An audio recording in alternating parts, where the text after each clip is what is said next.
ಎಲ್ಲರಿಗೂ ನಮಸ್ಕಾರ.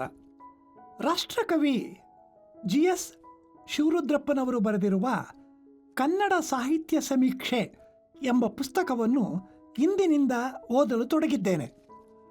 ಈ ಕೃತಿಯು 1975ರಲ್ಲಿ ಬೆಂಗಳೂರು ವಿಶ್ವವಿದ್ಯಾಲಯದ ಪ್ರಕಟಣಾ ಮತ್ತು ಪ್ರಚಾರೋಪನ್ಯಾಸ ವಿಭಾಗದಿಂದ ಮೊದಲು ಪ್ರಕಟಗೊಂಡಿತು.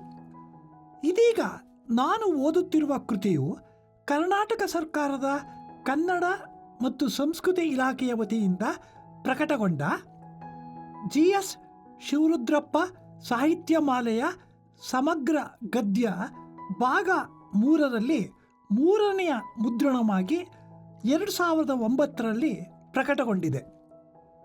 ಕನ್ನಡ ಸಾಹಿತ್ಯ ಸಮೀಕ್ಷೆ ಎಂಬ ಈ ಕೃತಿಯು ಬೆಂಗಳೂರು ವಿಶ್ವವಿದ್ಯಾಲಯದ ಸಾಮಾನ್ಯನಿಗೆ ಸಾಹಿತ್ಯ ಚರಿತ್ರೆಯ ಯೋಜನೆಯಲ್ಲಿ ಸಿದ್ಧವಾಗಿ ಪ್ರಕಟಗೊಂಡಿತು. ಆಗ ಈ ಯೋಜನೆಯ ಸಂಪಾದಕರಾಗಿದ್ದ ಡಾಕ್ಟರ್ GS ಶಿವರುದ್ರಪ್ಪನವರು ಮತ್ತು ಡಾಕ್ಟರ್ M ಚಿದಾನಂದಮೂರ್ತಿಯವರು ಈ ಯೋಜನೆಯ ಉದ್ದೇಶವನ್ನು ಕುರಿತು ಈ ರೀತಿ ಹೇಳಿದ್ದಾರೆ. ಸಂಪಾದಕರ ಮಾತು: ಇದು ಸಾಹಿತ್ಯ ಚರಿತ್ರೆಗಳ ಸುಗ್ಗಿಯ ಕಾಲ. ಕನ್ನಡ ಸಾಹಿತ್ಯ ಸಂಪತ್ತನ್ನು ಅಳೆದು ಸುರಿದು ಪರಿಚಯ ಮಾಡಿಕೊಡುವ ಕೆಲಸ ಎಂದಿಗಿಂತ ಮಿಗಿಲಾಗಿ ಇಂದು ನಡೆಯತೊಡಗಿದೆ. ಕರ್ನಾಟಕದ ಏಕೀಕರಣವಾದ ಮೇಲಂತೂ ಕನ್ನಡ ಸಾಹಿತ್ಯ ಹಾಗೂ ಸಂಸ್ಕೃತಿಯ ಪರಿಚಯವನ್ನು ಬಹುಮುಖವಾಗಿ ಮಾಡಿಕೊಡುವ ಪ್ರಯತ್ನಗಳು ರಭಸದಿಂದ ನಡೆಯುತ್ತಿರುವುದು ಅತ್ಯಂತ ಸಹಜವೂ ಉಚಿತವೂ ಅಗತ್ಯವೂ ಆಗಿದೆ. ಈ ಕಾರ್ಯ ಪರಂಪರೆಯಲ್ಲಿ ಬೆಂಗಳೂರು ವಿಶ್ವವಿದ್ಯಾಲಯವು ಜನ್ಮಭೂಮಿ ಪ್ರೆಸ್ ಟ್ರಸ್ಟ್ನ ಶ್ರೀ BN ಗುಪ್ತಾ ಅವರ ಉದಾರವಾದ ಕೊಡುಗೆಯ ನೆರವಿನಿಂದ 10 ಕಿರು ಸಂಪುಟಗಳಲ್ಲಿ ಸಿದ್ಧಪಡಿಸಿ ಪ್ರಕಟಿಸುತ್ತಿರುವ ಸಾಮಾನ್ಯನಿಗೆ ಸಾಹಿತ್ಯ ಚರಿತ್ರೆಯ ಯೋಜನೆಯೂ ಒಂದು. ಈ ಯೋಜನೆಯ ಹೆಸರೇ ಸೂಚಿಸುವಂತೆ ಇದು ಸಾಮಾನ್ಯರಿಗಾಗಿ ಬರೆದ ಸಾಹಿತ್ಯ ಚರಿತ್ರೆ. ಸಾಹಿತ್ಯ ಚರಿತ್ರೆಯನ್ನು ಕುರಿತು ಇತ್ತೀಚೆಗೆ ಕರ್ನಾಟಕದಲ್ಲಿ ನಡೆಯುತ್ತಿರುವ ಕೆಲಸಗಳೆಲ್ಲ ಬಹುಮಟ್ಟಿಗೆ ವಿದ್ವಾಂಸರನ್ನೋ ಸಾಹಿತ್ಯವನ್ನು ವಿಶೇಷವಾದ ರೀತಿಯಲ್ಲಿ ಅಧ್ಯಯನ ಮಾಡುವವರನ್ನು ಉದ್ದೇಶಿಸಿದವುಗಳು. ಆದರೆ ಈ ಪ್ರೌಢ ಪರಿಮಿತ ವರ್ಗದ ಆಚೆ ಇರುವ ಸಾಹಿತ್ಯದಲ್ಲಿ ಆಸಕ್ತರಾದ ಸಾಮಾನ್ಯರಿಗೆ ಕನ್ನಡ ಸಾಹಿತ್ಯ ಚರಿತ್ರೆಯನ್ನು ಮುಟ್ಟಿಸುವ ಪ್ರಯತ್ನಗಳು ಅಷ್ಟಾಗಿ ನಡೆದಿಲ್ಲವೆಂದೇ ಹೇಳಬೇಕು. ಈ ದಿಕ್ಕಿನಲ್ಲಿ ಈಗ ಸಿದ್ಧವಾಗಿರುವ ಈ 10 ಕಿರು ಸಂಪುಟಗಳು ಮೊದಲ ಪ್ರಯತ್ನವೆನ್ನಬಹುದು. 1000 ವರ್ಷಕ್ಕೂ ಮೀರಿದ ಕನ್ನಡ ಸಾಹಿತ್ಯದ ಇತಿಹಾಸವನ್ನು ಸರಳವಾಗಿ, ನಿರ್ದುಷ್ಟವಾಗಿ ಮತ್ತು ಆಕರ್ಷಕವಾಗಿ ಸಾಮಾನ್ಯರಿಗೆ ಪರಿಚಯ ಮಾಡಿಕೊಡಬೇಕೆಂಬುದೇ ಈ ಸಂಪುಟಗಳ ಉದ್ದೇಶ. ಇಲ್ಲಿ ಸಾಮಾನ್ಯರು ಎಂದರೆ ವಿದ್ವಾಂಸರಲ್ಲದ, ಆದರೆ ಕನ್ನಡ ಸಾಹಿತ್ಯ ಹಾಗೂ ಸಂಸ್ಕೃತಿಯ ಬಗೆಗೆ ತಕ್ಕ ಮಟ್ಟಿಗೆ ಆಸಕ್ತಿ ಅಭಿರುಚಿಯನ್ನುಳ್ಳ ಓದುಗರು ಎಂದು ಅರ್ಥ. ಇಂತಹವರಿಗೆ ವಿಸ್ತಾರವಾದ ಕನ್ನಡ ಸಾಹಿತ್ಯವನ್ನು ಪರಿಚಯ ಮಾಡಿಕೊಡಬೇಕಾದರೆ ಬರವಣಿಗೆ ಮುಖ್ಯವಾಗಿ ತಿಳಿಯಾಗಿರಬೇಕು. ವಿದ್ವತ್ಪ್ರಿಯವಾದ ಚರ್ಚೆಗಳನ್ನು ಬದಿಗಿರಿಸಿ ಮುಖ್ಯ ವಿಷಯಗಳ ಸಾರಾಂಶವನ್ನು ಕೊಡಬೇಕು.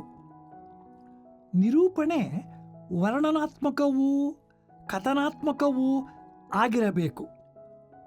ಪ್ರಾತಿನಿಧಿಕವಾದ ಪ್ರಮುಖ ಕವಿಗಳನ್ನು ಕೇಂದ್ರದಲ್ಲಿರಿಸಿಕೊಂಡು ಅವರಿಗೆ ಹಿನ್ನೆಲೆಯಾದ ಯುಗಧರ್ಮದಲ್ಲಿ ಅಂದಂದಿನ ಸಾಹಿತ್ಯಕ್ಕೆ ಒದಗಿದ ಪ್ರೇರಣೆಗಳನ್ನು, ಅಂದಂದಿನ ಸಾಹಿತ್ಯಕ ಸಾಧನೆಗಳನ್ನು ಪರಿಚಯ ಮಾಡಿಕೊಡುವಂತಿರಬೇಕು.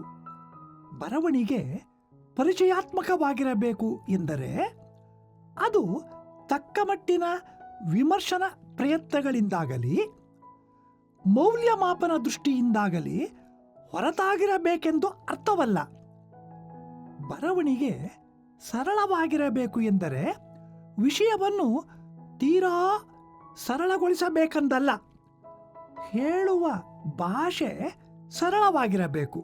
ಒಟ್ಟಿನಲ್ಲಿ ಓದುಗರಿಗೆ ಸಮಗ್ರ ಕನ್ನಡ ಸಾಹಿತ್ಯದ ತಕ್ಕ ಮಟ್ಟಿನ ಪರಿಚಯವಾಗುವುದರ ಜೊತೆಗೆ ಕನ್ನಡ ಕವಿ ಕೃತಿಗಳನ್ನು ಮೂಲದಲ್ಲಿಯೇ ಓದಬೇಕೆನ್ನುವ ಒಂದು ರುಚಿಯನ್ನು ಹುಟ್ಟಿಸುವಂತಿರಬೇಕು.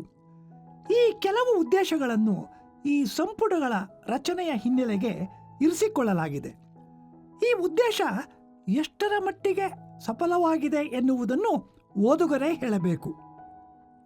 ಈ 10 ಸಂಪುಟಗಳ ವಿಶೇಷವೇನೆಂದರೆ, ಇಡೀ ಕನ್ನಡ ಸಾಹಿತ್ಯದ ಚರಿತ್ರೆಯನ್ನು ಚಂಪು, ಶಾಸ್ತ್ರ ಸಾಹಿತ್ಯ, ವಚನ, ಷಟ್ಪದಿ ಹೀಗೆ ಪ್ರಮುಖವಾದ ಸಾಹಿತ್ಯ ರೂಪಗಳನ್ನು ಮೂಲಮಾನವನ್ನಾಗಿ ಮಾಡಿಕೊಂಡು ಬರೆದದ್ದು ಇದೇ ಮೊದಲು.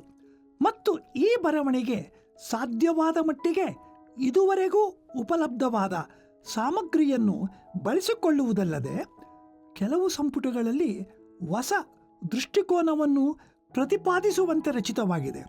ಈ 10 ಕಿರು ಸಂಪುಟಗಳನ್ನು ಓದಿದ ಯಾರಿಗಾದರೂ ಕನ್ನಡ ಸಾಹಿತ್ಯದ ಸಾಧನೆಯ ಪರಿಚಯ ತಕ್ಕ ಮಟ್ಟಿಗೆ ಆಗುವುದು ಎಂಬುದರಲ್ಲಿ ಅನುಮಾನವಿಲ್ಲ. ಈ ಯೋಜನೆಯಲ್ಲಿ ವಿಶ್ವಾಸದಿಂದ ಸಹಕರಿಸಿದ ಎಲ್ಲರಿಗೂ ನಮ್ಮ ಅನಂತ ವಂದನೆಗಳು. ಸಂಪಾದಕರು. ಇದೀಗ ಪುಸ್ತಕವನ್ನು ಓದಲು ಆರಂಭಿಸುತ್ತಿದ್ದೇನೆ. ಕನ್ನಡ ಸಾಹಿತ್ಯ ಸಮೀಕ್ಷೆ, ಪರಿವಿಡಿ, ಅಧ್ಯಾಯ 1. ಕನ್ನಡ ಸಾಹಿತ್ಯ ಇಟ್ಟ ಹೆಜ್ಜೆ ತೊಟ್ಟ ರೂಪಗಳು. ಅಧ್ಯಾಯ 2. ಕನ್ನಡ ಸಾಹಿತ್ಯದ ಮುಖ್ಯ ಪ್ರೇರಣೆಗಳು. ಅಧ್ಯಾಯ 3. ಕನ್ನಡ ಕವಿಗಳ ವಸ್ತು, ತಂತ್ರ ಮತ್ತು ಭಾಷಾ ಪ್ರಜ್ಞೆ. ಅಧ್ಯಾಯ 4. ಕನ್ನಡ ಕವಿಗಳ ಕಾವ್ಯಕಲ್ಪನೆ. ಅಧ್ಯಾಯ 5. ಕನ್ನಡ ಸಾಹಿತ್ಯಕ್ಕೆ ಮಹಿಳೆಯರ ಕೊಡುಗೆ. ಅಧ್ಯಾಯ 6. ಮೌಲ್ಯ ಪ್ರಜ್ಞೆ ಮತ್ತು ಸಾಮಾಜಿಕ ಅರಿವು. ಅಧ್ಯಾಯ 7. ಸಮಾರೋಪ. ಅಧ್ಯಾಯ 8. ಗ್ರಂಥಋಣ. ಅಧ್ಯಾಯ 9. ಅನುಬಂಧ, ಗ್ರಂಥ ಸಂಖ್ಯಾ ವಿವರ ಸೂಚಿ.